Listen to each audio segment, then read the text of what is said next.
বিসমিল্লাহির রহমানির রহিম। আসসালামু আলাইকুম।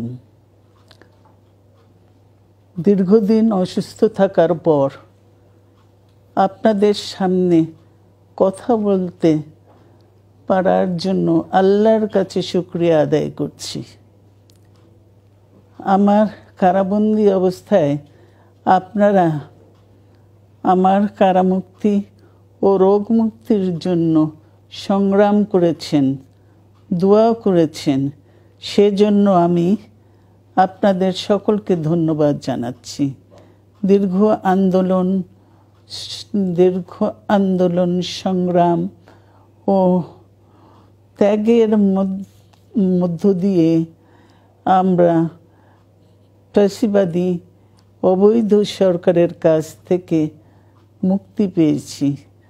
আমি আন্তরিক ধন্যবাদ জানাতে চাই আমাদের বীর সন্তানদের, যারা মরণপণ সংগ্রাম করে এই অসম্ভবকে সম্ভব করেছে। শত শত শহীদদের জানাই শ্রদ্ধা। এ বিজয় আমাদের নতুন সম্ভাবনা নিয়ে এসেছে। দীর্ঘদিনের নজিরবিহীন দুর্নীতি, গণতন্ত্রের ধ্বংসের স্তূপের মধ্য থেকে আমাদের নির্মাণ করতে হবে এক সমৃদ্ধ বাংলাদেশ। ছাত্র তরুণরাই আমাদের ভবিষ্যৎ। তরুণরা এই যে স্বপ্ন নিয়ে বুকের রক্ত ঢেলে দিয়েছে, সেই স্বপ্ন বাস্তবায়নে করতে মেধা, যোগ্যতা, জ্ঞান ভিত্তিক গণতান্ত্রিক বাংলাদেশ গড়ে তুলতে হবে।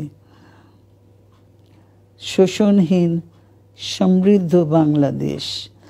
সকল ধর্মের গোত্রের অধিকার নিশ্চিত করতে হবে। শান্তি,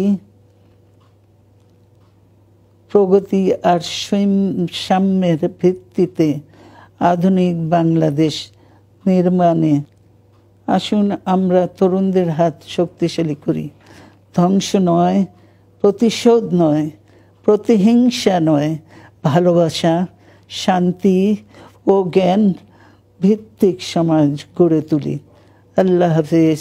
বাংলাদেশ জিন্দাবাদ।